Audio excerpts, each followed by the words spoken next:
Lesson 2. Birbal wins again. Time to warm up. Birbal stories are very famous and popular in India among all ages of people. They are also called by another name, Akbar-Birbal Stories. There was a Mughal emperor in India, Akbar the Great, 1542-1605. His full name was Jalaluddin Muhammad Akbar Padshah Khazi, and he ruled India from 1560 to 1605. He himself was illiterate, but he invited several learned people in his court. Among these people, 9 were very famous and were called Navratna, 9 jewels of the Mughal crown of his court.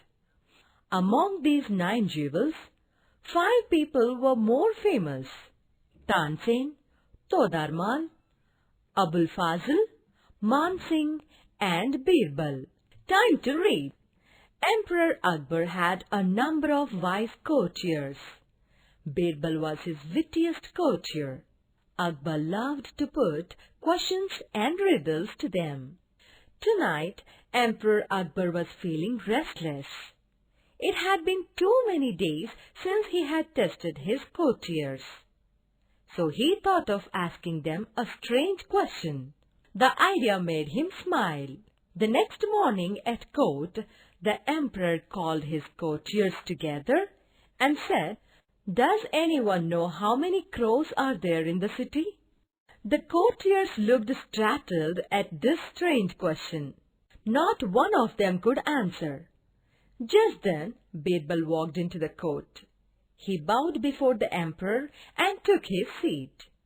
The emperor said, "Birbal, how many crows are there in this city?" Birbal was very witty. He stood up, smiled, and said, "Your Highness, there are 50,378 crows in the city." Emperor Akbar was greatly astonished. "How can you be so sure, Birbal?" he asked. Birbal said, "Kindly have them counted, Your Majesty. If there are more than 58,378 crows, it simply means that some crows have come from elsewhere to visit their friends and relatives in this city. If there is less, it simply means that some crows from our city gone visiting." The emperor was very pleased with Birbal's answer. "Bravo, Birbal," he said. "You win again.